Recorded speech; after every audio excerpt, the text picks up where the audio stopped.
All right. Topic number one, Netflix cracking down on password sharing. Earlier this month, Netflix began informing users that their accounts would be limited to users they live with.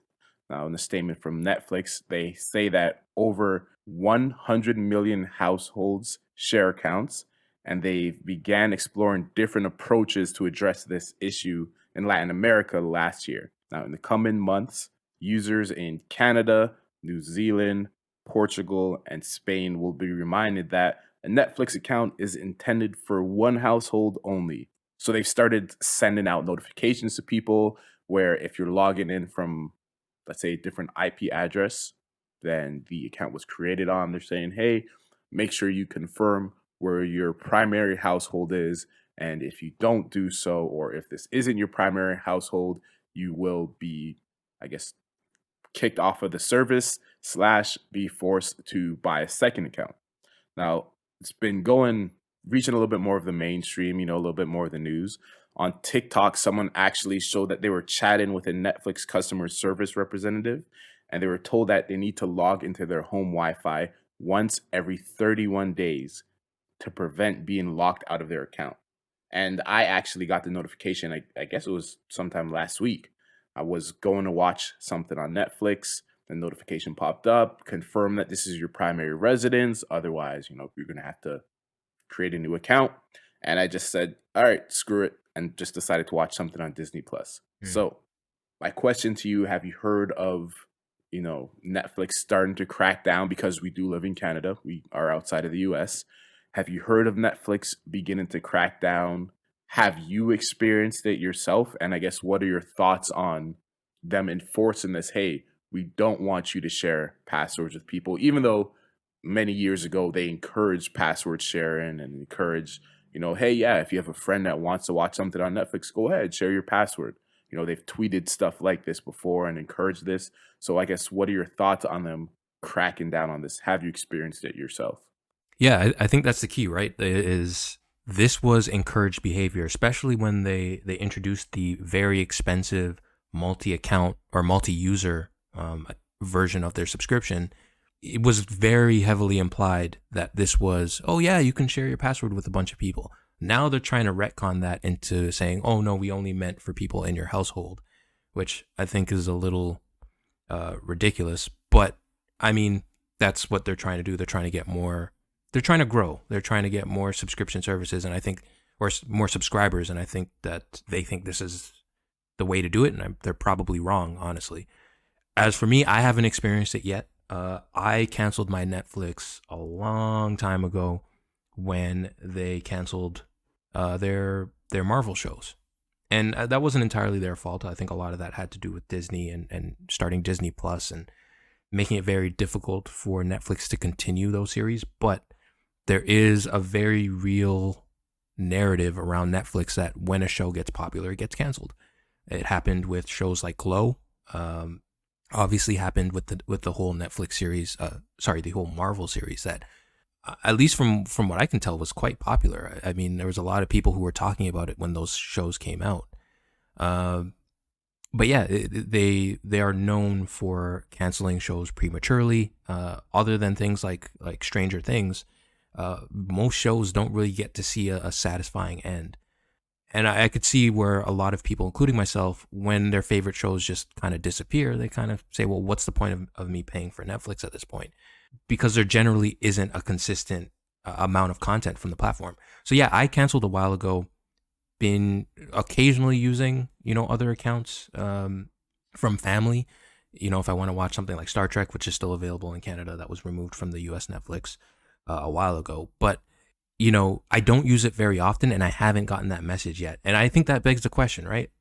You mentioned when you got the message, you're like, well, you know what? I'll just go to Disney Plus. I don't know what I would do when I got the message, because when I get the message, because I've mentioned many times on this podcast, Netflix is probably my favorite streaming service other than YouTube. I like their content more than, for the most part, things like Disney Plus and Amazon and Crave, which is, I guess, the Canadian version of HBO. But at the same time, they come out with maybe 2 things I watch each year. and it's usually at the end of the year. So at this point, if it was that case where I'm like, okay, I can't use another account at Netflix anymore, I wouldn't subscribe to Netflix. I would just kind of not use Netflix, and maybe once a year I would log in, create an account, pay the whatever amount it is, and watch that whatever program. But this is the problem with Netflix, is that it's already way more expensive than the competition. And we've talked many times on the podcast, the competition will get more expensive. Disney Plus has already gone up in price. It probably will go up in price again at some point. But they also don't have this limitation of password sharing. So, and especially now when people are more strapped for cash than ever before, it seems like it's just a really kind of a tone deaf move by Netflix. I understand why they want to do it, but overall, I think it's going to hurt them in the long run. Who knows? But who knows? Maybe we will see people realize that, oh, I really want Netflix, especially if they really focus on this crackdown around the final season of Stranger Things.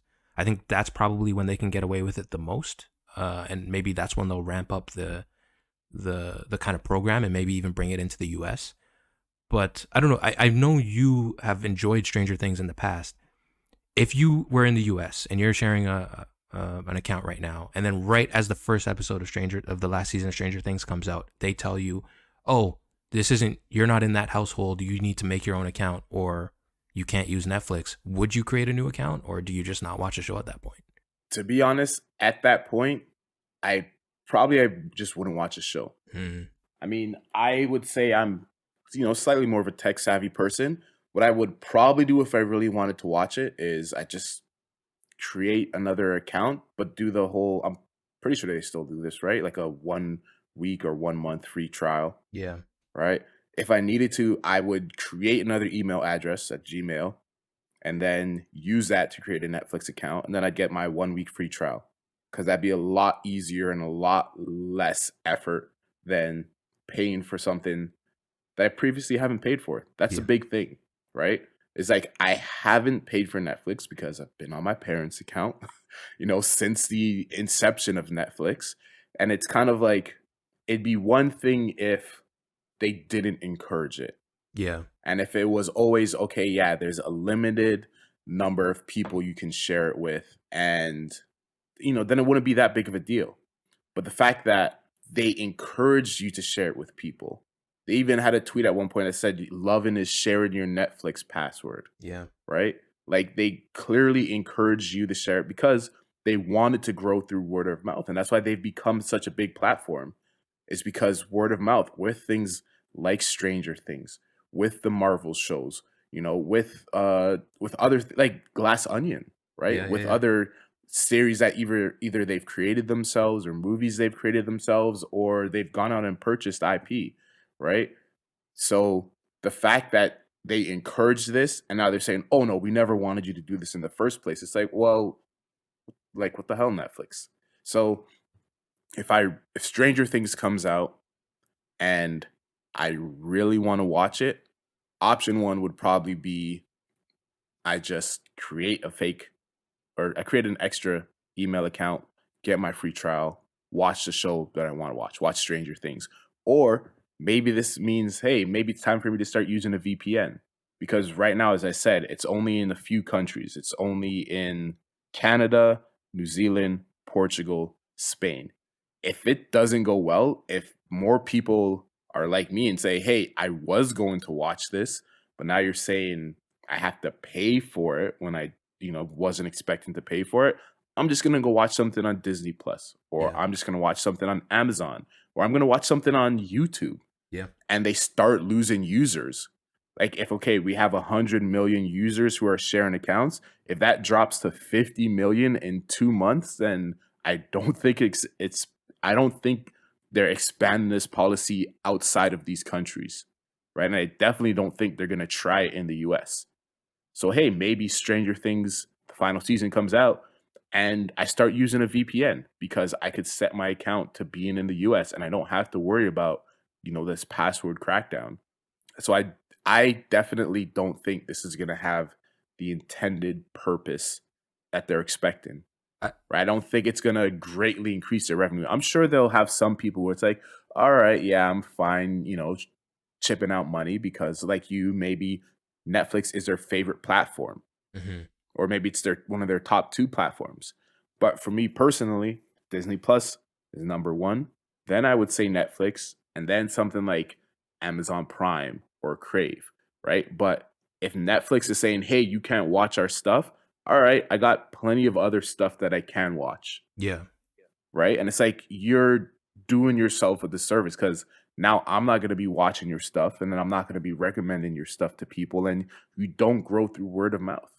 I completely agree here because, we've had this conversation on the podcast in the past about which, streaming service is our top. And you've mentioned before it's Disney Plus. I've mentioned before, and I think this is where it's really interesting. Netflix is my favorite. It is, other than YouTube, it is the go-to streaming platform. But two big issues here. One, Netflix is the only service where their family plan, quote unquote, works this way. If you have a Spotify family plan, they're not telling you, oh, you can only add people in your family plan who are in your same household. Like, that would be ridiculous. People would be like, that doesn't even make any sense. YouTube is the same way with YouTube Premium family plans. Disney Plus is the same way. None of those other services work this way. And at the same time, Netflix is the most expensive. Here, where we are, Netflix is $22 a month compared to Disney Plus is $12. And it doesn't matter how much I enjoy Netflix and how it might be my favorite platform.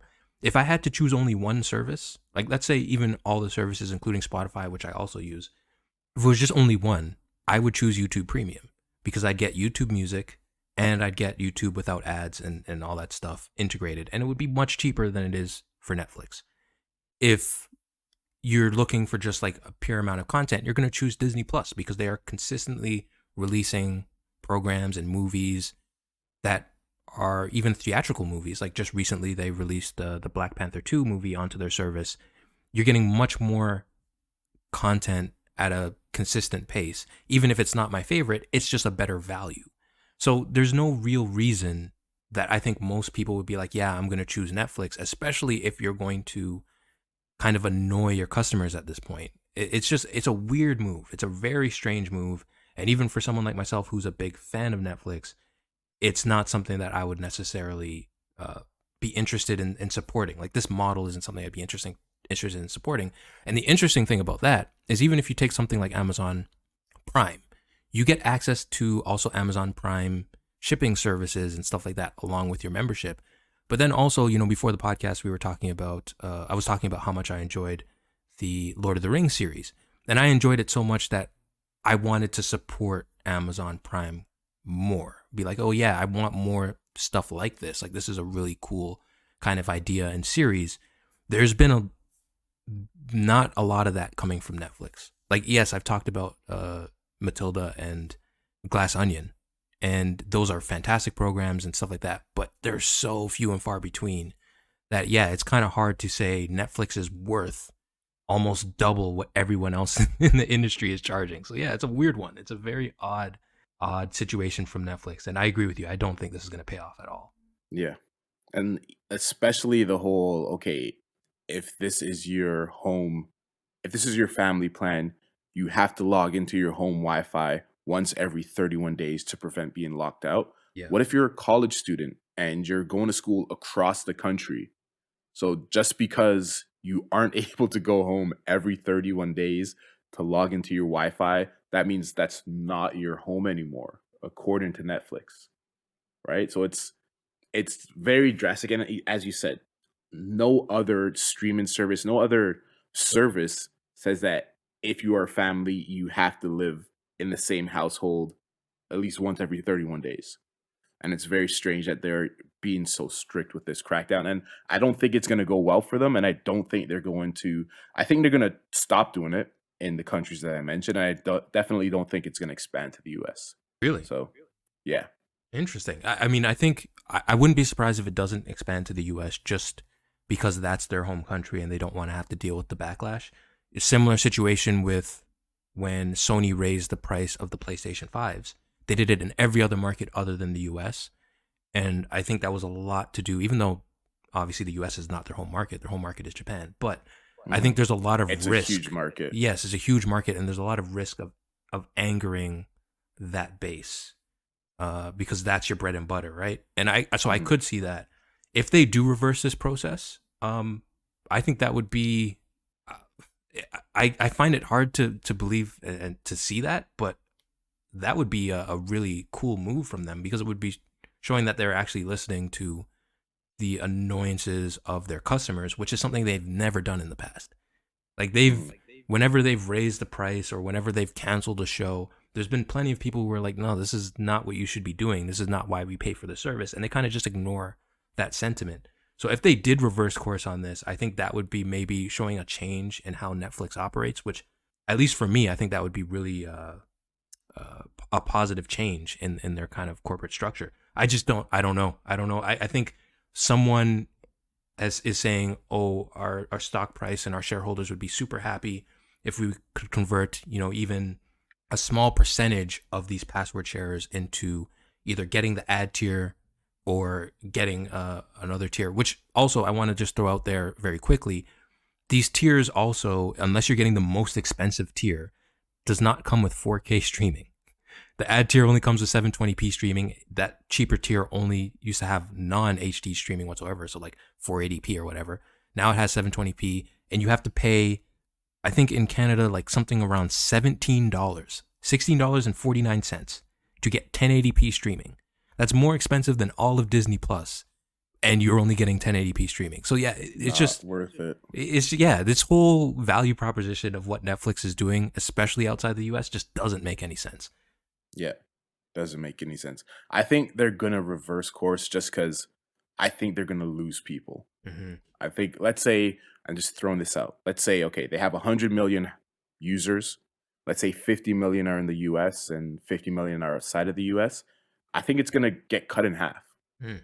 right? I think there's going to be a lot of people like me that are going to say, you are like, you're making this harder for me to watch a show I want to watch. I'm trying to support you. I'm trying to show that people actually care about your content, and you're making it harder for me. There are so many options now.